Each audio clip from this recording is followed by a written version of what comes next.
जिंदगी में हर काम में मन लगेगा, बस अपना भोजन सही कर लो।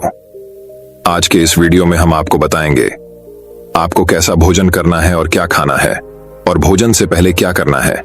इसे समझने के बाद आपकी बुद्धि, मन और शरीर बहुत तेजी से बिना थके काम कर पाएगा। तो चलिए उन कहानियों की शुरुआत करते हैं।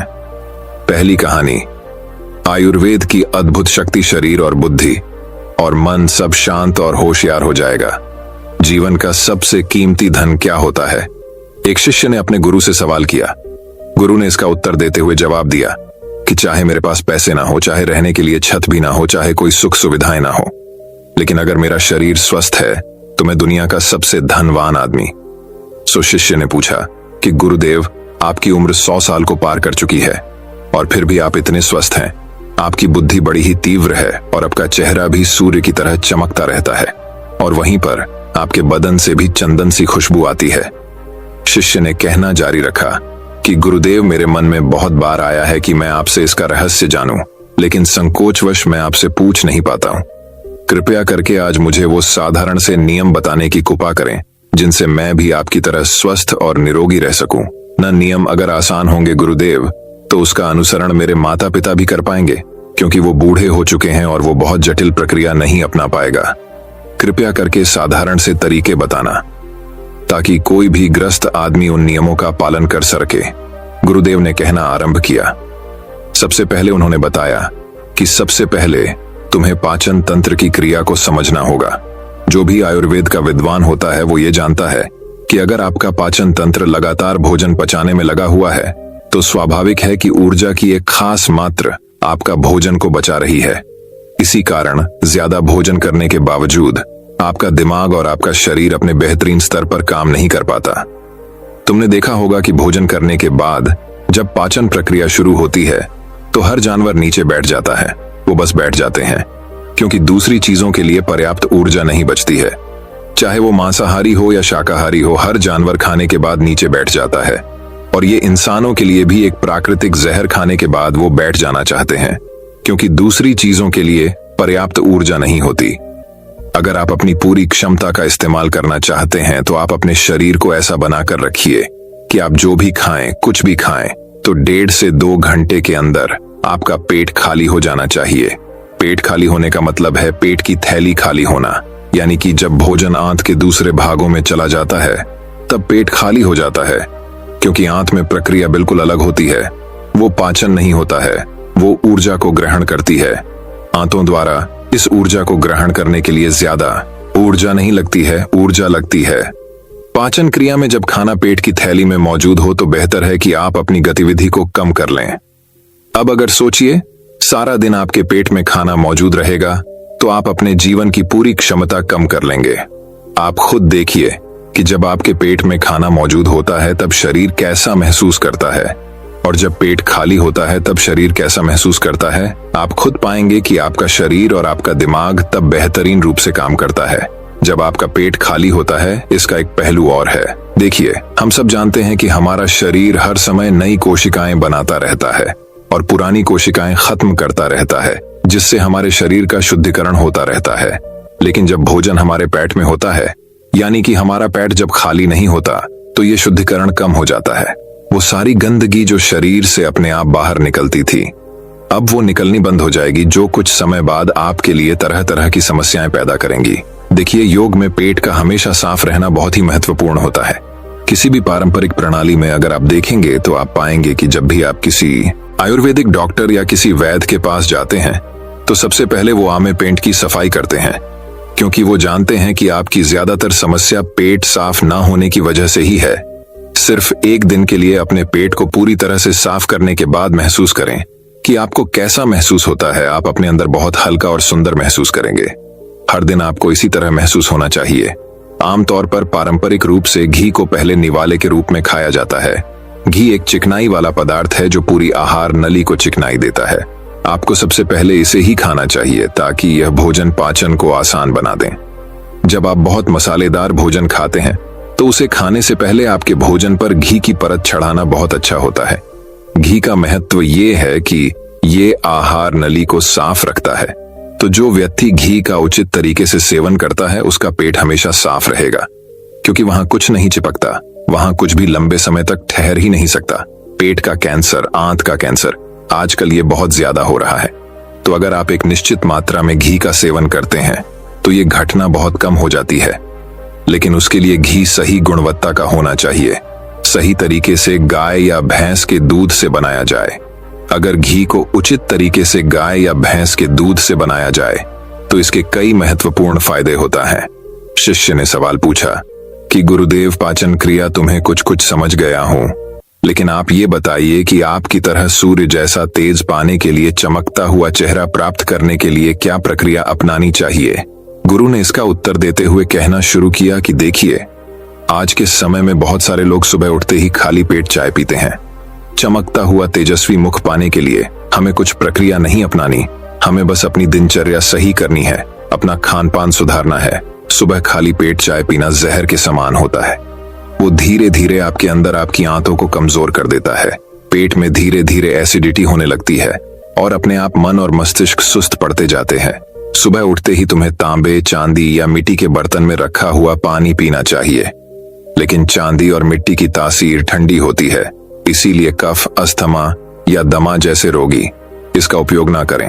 रात में आपने चांदी, तांबे या मिट्टी के बर्तन में पानी रख दिया और सुबह खाली पेट बिना दातून किए हुए उसे पी लिया। शिष्य ने सवाल किया कि गुरुदेव, बिना दातून किए हुए अगर हम वो पानी पिएंगे तो हमारा बासी थूक हमारे अंदर ही चला जाएगा। गुरु ने उसे बताया कि वो तो अच्छी बात है, क्योंकि बासी थूक औषधि के समान होता है। गुरु ने चेतावनी दी कि देखिए, जिन लोगों को अल्सर, टीबी या निमोनिया है, उन्हें खाली पेट पानी नहीं पीना है। तांबे के बर्तन में रात में रखे हुए पानी में उसके संस्कार मिल जाते हैं, तांबे के गुण उस पानी में आ जाते हैं और वो तांबा हमारे शरीर में जाकर बहुत से लाभकारी फायदे करता है।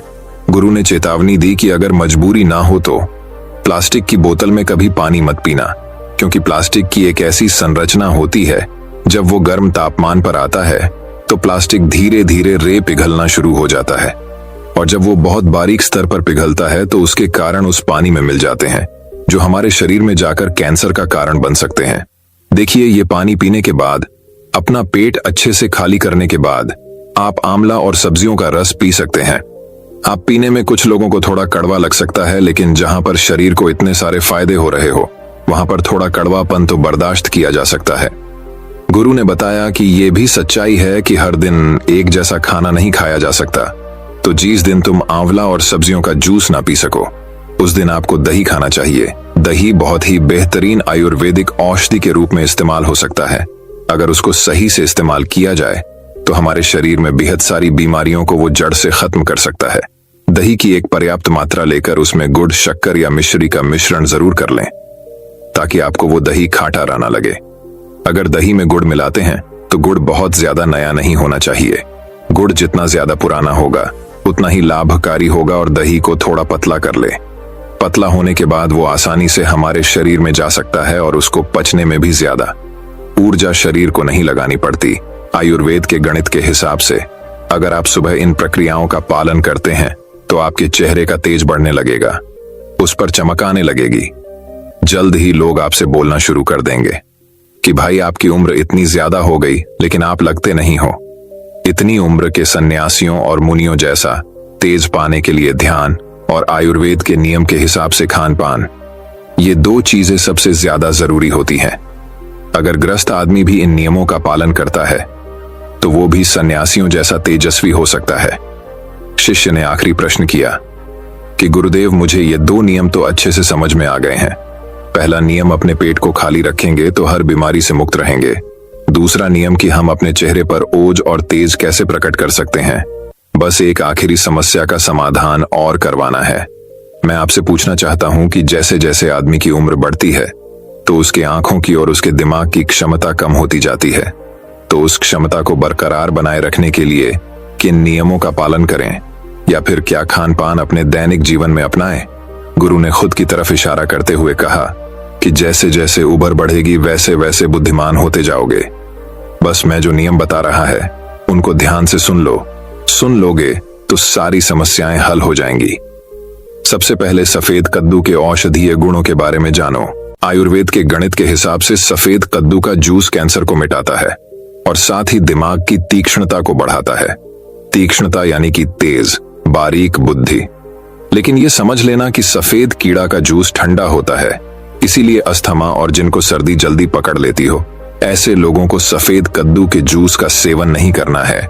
दिमाग और आंखों को तेज करने के लिए जो अगला नुस्खा मैं बता रहा हूं, वह हर कोई कर सकता है, बल्कि हर किसी को करना चाहिए। 5 देसी बादाम की गिरी, जो छोटी वाली होती है, क्योंकि वही देसी होती है। बड़ी वाली में इतने गुण नहीं होते हैं, इतना छोटी वाली गिरी में होते हैं। 5 छोटी बादाम गिरी और 1 अखरोट रात को पानी में भिगो दो। सुबह उनके छिलके उतारो और उन्हें किसी पत्थर के खरल में, याद रखना पत्थर का खरल, किसी ऐसे वैसे बर्तन में नहीं, क्योंकि इससे उसकी गुणवत्ता खत्म हो जाती है। उस पत्थर में ये डालने के बाद उसे मथना शुरू करो।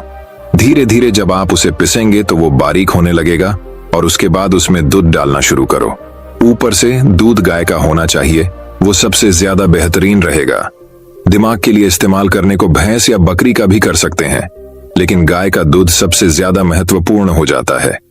जब दिमागी समस्याओं के बारे में बात आती है तो अब उस बादाम और अखरोट को दूध के साथ पीसना शुरू करो। धीरे धीरे जितना आप पीसेंगे उतनी उसकी गुणवत्ता बढ़ती जाएगी।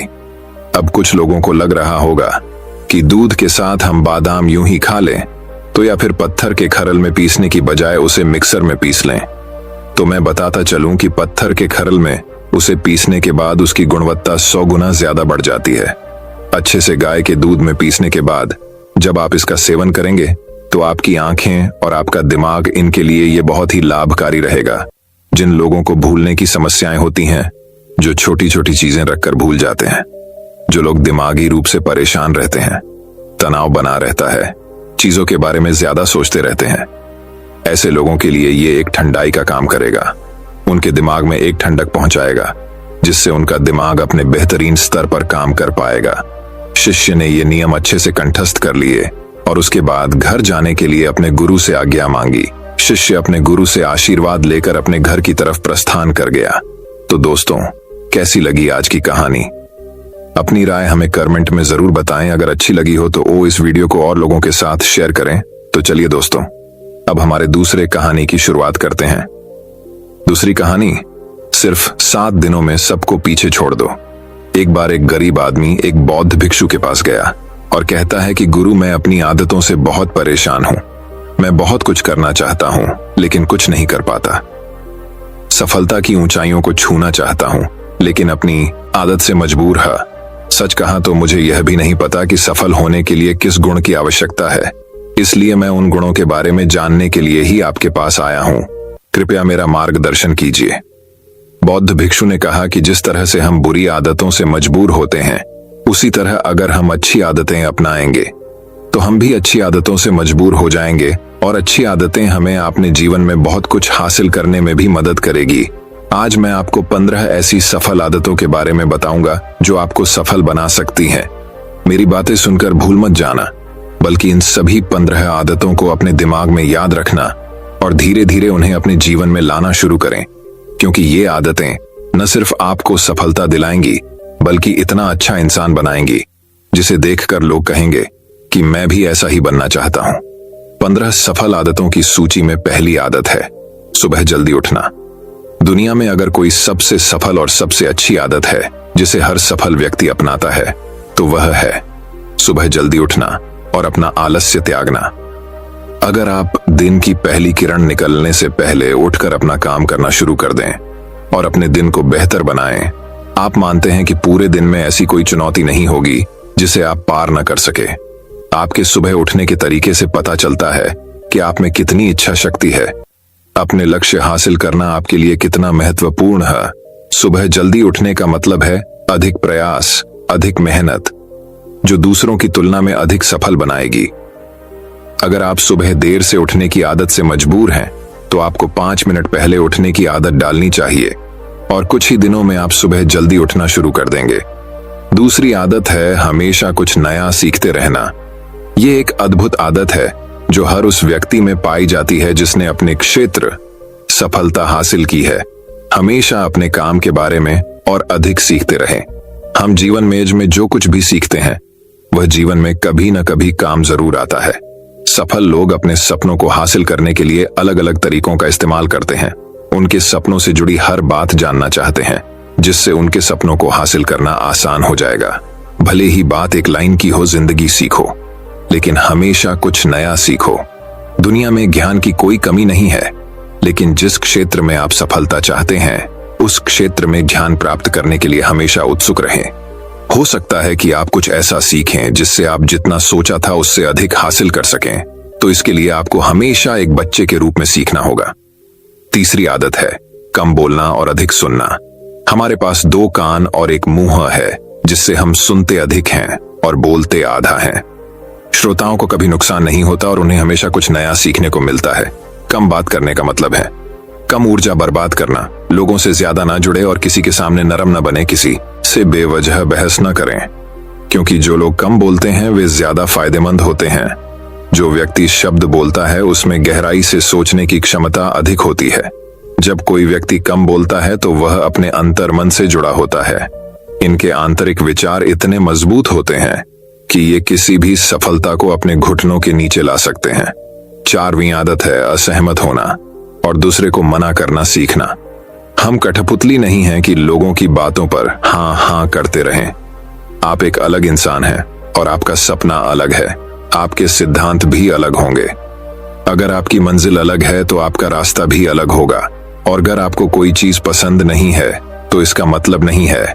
अगर कोई तरीका दूसरों के लिए काम कर रहा है तो जरूरी नहीं कि वह आपके लिए भी काम करे।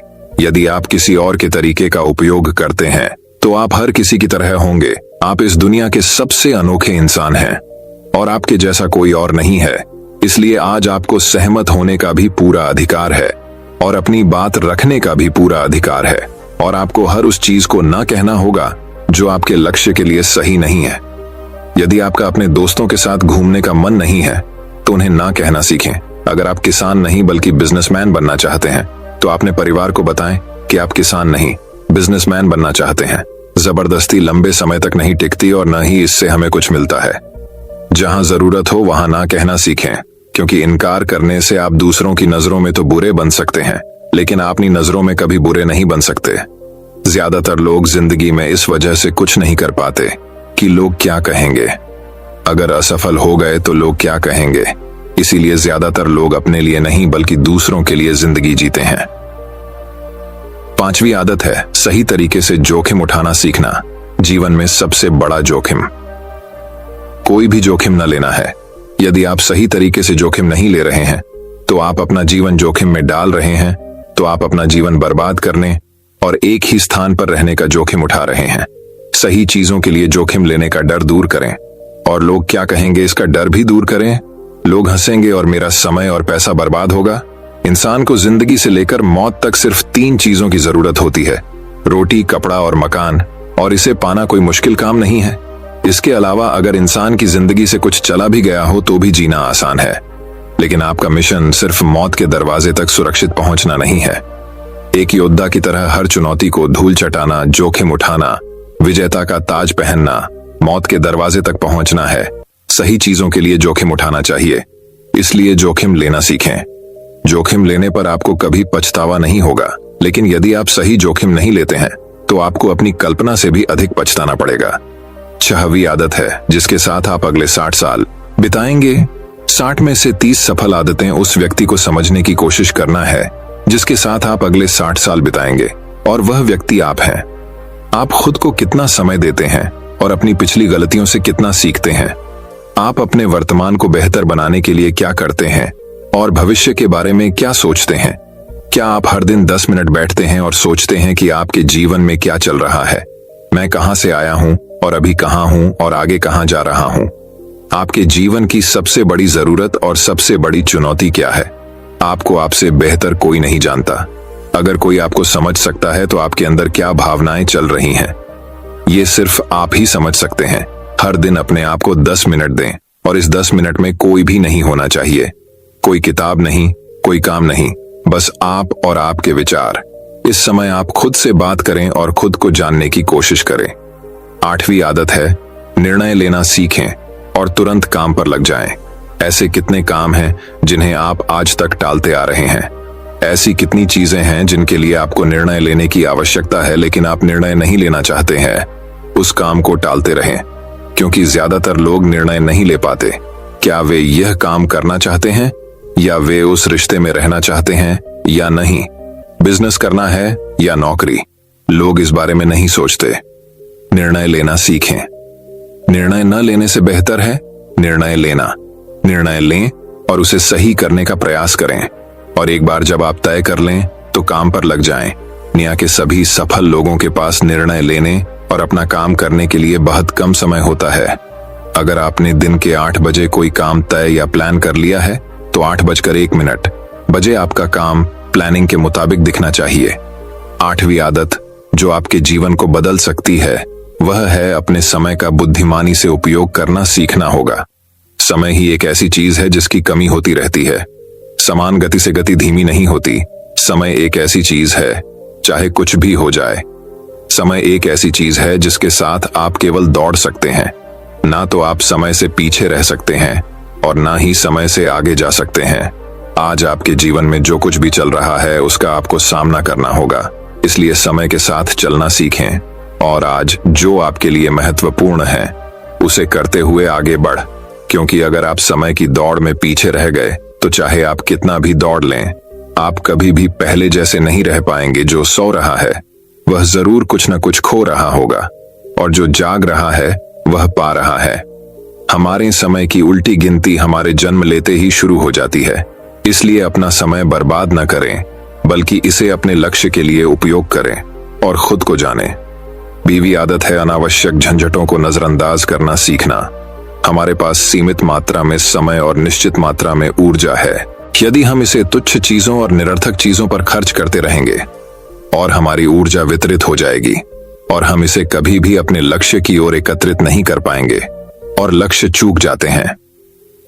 ज्यादातर लोगों की गलती यह होती है कि वे हर चीज और हर किसी में खुद को शामिल करने की कोशिश करते हैं, जिसके कारण उनकी ऊर्जा विभाजित हो जाती है और वे कुछ भी महत्वपूर्ण कार्य नहीं कर पाते हैं। इसलिए जो काम जरूरी ना हो और दूसरे लोग कर सकते हो उसे दूसरे को सौंप दें और अपनी सारी ऊर्जा और अपना सारा समय अपने महत्वपूर्ण कार्यों में लगा दें। 10वीं आदत है अपने जीवन से नकारात्मक लोगों को दूर करना और सकारात्मक लोगों के साथ रहना। एक नकारात्मक व्यक्ति हमारी ऊर्जा को सोख लेता है और हमारी सोच को नकारात्मक बना देता है, इसलिए ऐसे लोगों से दूर रहने की कोशिश करें। मूलतः कोई भी व्यक्ति अपने आसपास औसतन 5 लोगों का होता है, यानी हमारे आसपास के वो 5 लोग जिनके साथ हम सबसे ज्यादा समय बिताते हैं। कहीं ना कहीं हम भी उनके जैसे बन जाते हैं और उनकी आदतों को अपनाने लगते हैं। संगति प्रभाव डालती है, और अगर आपके आसपास के लोगों को हर चीज में कमी नजर आ रही है तो उन्हें तुरंत छोड़ दें, क्योंकि ये वो लोग हैं जिन्हें गर्मियों में ठंड और सर्दियों में बारिश पसंद होती है। ऐसे लोग न तो कहीं खुश रह पाते हैं और न ही दूसरों को खुश रहने देते हैं। दुनिया में हर किसी को स्वतंत्र होने का अधिकार है। आपको सकारात्मक सोच के साथ जीवन जीने का पूरा अधिकार है। आपको खुद से भी नकारात्मक बातें नहीं करनी चाहिए, जैसे कि मैं बस बदकिस्मत हूं या यह मेरे साथ ही हो जाता है। दुनिया के सभी सफल लोगों ने अपने अंदर एक सफल व्यक्ति को देखा है और हमेशा नकारात्मक लोगों की बातों को नजरअंदाज किया। कभी भी मूर्ख नकारात्मक लोगों से ना जुड़े, क्योंकि उन्हें कुछ नहीं होगा और आपको कुछ नहीं मिलेगा। 11वीं आदत यह है कि जब भी कोई अच्छा विचार मन में आए तो उसे कागज पर लिख लें। हमारा दिमाग हर दिन कुछ नए और अच्छे विचार लाता रहता है। यदि हम उन्हें नहीं लिखेंगे तो हम उन्हें हमेशा के लिए भूल जाएंगे। साथ ही अगर आपके पास कोई प्लान है तो उसे अच्छे से लिखें। ऐसा करने से योजना हमारे दिमाग में बैठ जाती है। उन सभी चीजों के बारे में भी लिखें जिन्हें आप पाना चाहते हैं। उन आदतों के बारे में भी लिखें जिन्हें आप छोड़ना चाहते हैं। विचारों को लिखने से हमारे दिमाग से उन्हें याद रखने का बोझ कम हो जाता है और फिर हमारा दिमाग अपने नए विचारों के बारे में सोचने के लिए स्वतंत्र हो जाता है। 12वीं आदत है स्वस्थ रहना। अधिक स्वस्थ जीवन शैली अपनाएं, कम खाएं और अधिक पचाएं। रोज सुबह प्राणायाम, व्यायाम और ध्यान न सिर्फ आपको स्वस्थ बनाएंगे बल्कि खूबसूरत भी बनाएंगे और अपना आत्मविश्वास बढ़ाएं। स्वस्थ मन और स्वस्थ शरीर से आप अपने जीवन में अधिक प्रगति कर पाएंगे और अपनी मंजिल तक पहुंचे। पहली खुशी स्वस्थ शरीर है, और यह बात मुझे तब पता चली जब हम गंभीर रूप से बीमार थे। 13वीं आदत है हमेशा खुश रहना और मुस्कुराते रहना। कोई भी रोने वाले व्यक्ति से दोस्ती नहीं करना चाहता या उसके साथ समय बिताना नहीं चाहता, क्योंकि हर किसी के जीवन में दुख और दर्द है और कोई भी अपना दुख और दर्द क्यों बढ़ाएगा। इसलिए आप मुस्कुराते रहिए, और अगर आप मुस्कुराते रहेंगे तो दूसरे लोगों को आप में उम्मीद की किरण दिखेगी। हो सकता है आपकी मुस्कुराहट किसी और को उसका दर्द भुला दे। मुस्कुराने का मतलब यह नहीं है कि आपको हर समय हंसते रहना चाहिए। मुस्कुराने का मतलब है कि आपको खुश रहना चाहिए। सकारात्मक रहें और सोचें कि आप बेहद भाग्यशाली हैं। आपके जीवन में कोई कमी नहीं है, और अगर कोई कमी है तो आप उसे अभी भर सकते हैं। चौथी आदत है हमेशा अपनी कमाई से कम खर्च करना। भविष्य की परेशानियों के लिए और कुछ न बचाएं। ज्यादातर लोग दिखावे के नाम पर अपनी कमाई से ज्यादा खर्च कर देते हैं और फिर गरीबी से भरी जिंदगी कष्ट में गुजारें। इसलिए अपनी आय को सही तरीके से बढ़ाने का प्रयास करें। अपनी कमाई से कम खर्च करें और भविष्य के लिए कुछ पैसे बचाकर रखें। 15वीं आदत है एक अच्छा और जिम्मेदार इंसान बनना। ऐसी कई चीजें हैं जो आप दूसरों की मदद के लिए कर सकते हैं। दूसरों के कष्टों को कम करने का प्रयास करें और गरीबों को खाना खिलाएं। लोगों के चेहरों पर मुस्कान लाने की कोशिश करें। सफल व्यक्ति वास्तव में तभी सफल कहलाता है जब वह अपने साथ साथ देश और समाज का भी भला करता है। इसलिए लोगों की मदद करें और अच्छे काम करें और समाज में एक अच्छा उदाहरण स्थापित करने का प्रयास करें। बौद्ध भिक्षु ने बताया कि ये हैं वो 15वीं आदतें जिन्हें अपनाकर आप एक सफल जीवन जी सकते हैं और दूसरों के लिए एक उदाहरण बने। गरीब आदमी को अपने सवालों का जवाब मिल गया तो उसने बौद्ध भिक्षु को धन्यवाद दिया और वह चला गया। तो चलिए दोस्तों, अब हमारे तीसरी कहानी की शुरुआत करते हैं। तीसरी कहानी दोस्तों, बहुत समय पहले की बात है। एक गांव में एक चोर रहता था। वह बड़ा ही चतुर था। एक दिन उस चोर ने सोचा कि जब तक वह राजधानी में नहीं जाएगा और अपना कर्तव्य नहीं दिखाएगा, तब तक चोरों के बीच उसकी धाक नहीं जमेगी। यह सोचकर वह राजधानी की ओर रवाना हुआ और वहां पहुंचकर उसने यह देखने के लिए नगर का चक्कर लगाया कि कहां क्या चोरी कर सकता है। उसने तय किया कि राजा के महल से अपना काम शुरू करेगा। राजा ने रात दिन महल की रखवाली के लिए बहुत से सिपाही तैनात कर रखे थे। बिना पकड़े गए परिंदा भी महल में नहीं घुस सकता था। महल में एक बहुत बड़ी घड़ी लगी थी जो दिन रात का समय बताने के लिए घंटे बजाती रहती थी। चोर ने लोहे की कुछ कीलें इकट्ठी की और जब रात को घड़ी ने 12 बजाए तो घंटे की हर आवाज के साथ वह महल की दीवार में एक एक कील ठोकता गया। इस तरह बिना शोर किए उसने दीवार में 12 कीलें लगा दी। फिर उन्हें पकड़ पकड़ कर वह ऊपर चढ़ गया और महल में दाखिल हो गया। इसके बाद वह खजाने में गया और वहां से हीरे चुरा लाया।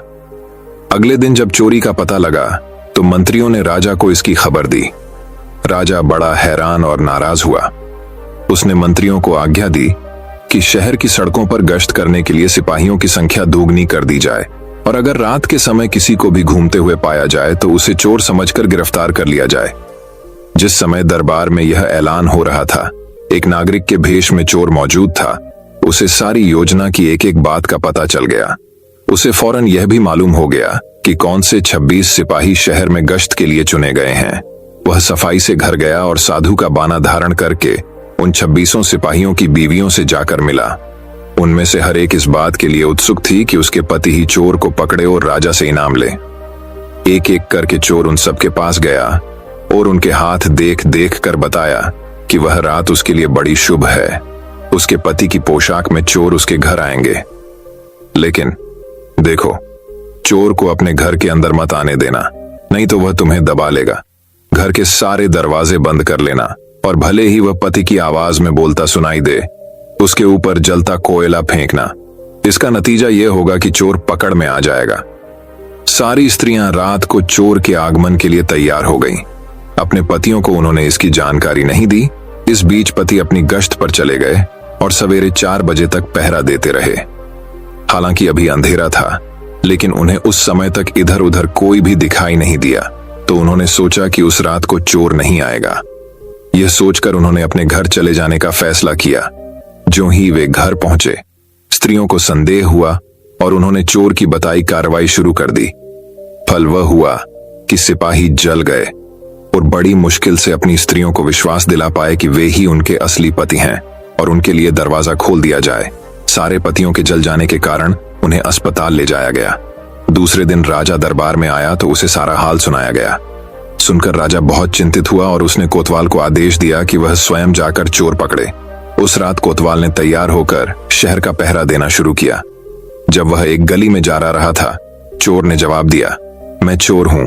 कोतवाल समझा कि लड़की उसके साथ मजाक कर रही है। उसने कहा, मजाक छाड़ो और अगर तुम चोर हो तो मेरे साथ आओ, मैं तुम्हें काट में डाल दूंगा। चोर वाला, ठीक है, इससे मेरा क्या बिगड़ेगा। और वह कोतवाल के साथ काट डालने की जगह पर पहुंचा। वहां जाकर चोर ने कहा, कोतवाल साहब, इस काठ को आप इस्तेमाल कैसे किया करते हैं, मेहरबानी करके मुझे समझा दीजिए। कोतवाल ने कहा, तुम्हारा क्या भरोसा, मैं तुम्हें बताऊं और तुम भाग जाऊं तो। चोर वाला, आपके बिना कहे मैंने अपने आप को आपके हवाले कर दिया है, मैं भाग क्यों जाऊंगा। उसकी बात सुनकर कोतवाल उसे दिखाने के लिए राजी हो गया कि काठ कैसे डाला जाता है। ज्यों ही उसने अपने हाथ पैर उसमें डाले कि चोर ने झट चाबी घुमाकर काठ का ताला बंद कर दिया और कोतवाल को राम राम करके चल दिया। जाड़े की रात थी। दिन निकलते निकलते कोतवाल मारे सर्दी के अधमरा हो गया। सवेरे जब सिपाही बाहर आने लगे तो उन्होंने देखा कि कोतवाल काठ में फंसे पड़े हैं। उन्होंने उनको उसमें से निकाला और अस्पताल ले गए। अगले दिन जब दरबार लगा तो राजा को रात का सारा किस्सा सुनाया गया। राजा इतना हैरान हुआ कि उसने उस रात चोर की निगरानी स्वयं करने का निश्चय किया। चोर उस समय दरबार में मौजूद था और सारी बातों को सुन रहा था। रात होने पर उसने साधु का भेष बनाया और नगर के सिरे पर एक पेड़ के नीचे धूनी जलाकर बैठ गया। राजा ने गश्त शुरू की और 2 बार साधु के सामने से गुजरा। तीसरी बार जब वह उधर आया तो उसने साधु से पूछा कि क्या इधर से किसी अजनबी आदमी को जाते उसने देखा है। साधु ने जवाब दिया कि वह तो अपने ध्यान में लगा था, अगर उसके पास से कोई निकला भी होगा तो उसे पता नहीं। यदि आप चाहें तो मेरे पास बैठ जाइए और देखते रहिए कि कोई आता जाता है या नहीं। यह सुनकर राजा के दिमाग में एक बात आई और उसने फौरन तय किया कि साधु उसकी पोशाक पहनकर शहर का चक्कर लगाए और वह साधु के कपड़े पहनकर वहां चोर की तलाश में बैठे। आपस में काफी बहस मुबाहिसे और 2-3 बार इनकार करने के बाद आखिर चोर राजा की बात मानने को राजी हो गया और उन्होंने आपस में कपड़े बदल लिए। चोर तत्काल राजा के घोड़े पर सवार होकर महल में पहुंचा और राजा के सोने के कमरे में जाकर आराम से सो गया। बेचारा राजा साधु बना चोर को पकड़ने के लिए इंतजार करता रहा। सवेरे के 4 बजने आए। राजा ने देखा कि न तो साधु लौटा और कोई आदमी या चोर उस रास्ते से गुजरा, तो उसने महल में लौट जाने का निश्चय किया। लेकिन जब वह महल के फाटक पर पहुंचा तो मंत्रियों ने सोचा, राजा तो पहले ही आ चुका है, हो न हो यह चोर है जो राजा बनकर महल में घुसना चाहता है। उन्होंने राजा को पकड़ लिया और काल कोठरी में डाल दिया। राजा ने शोर मचाया पर किसी ने भी उसकी बात न सुनी। दिन का उजाला होने पर काल कोठरी का पहरा देने वाले मंत्री ने राजा का चेहरा पहचान लिया और डर के मारे थर-थर कांपने लगा। वह राजा के पैरों पर गिर पड़ा। राजा ने सारे सिपाहियों को बुलाया और महल में गया।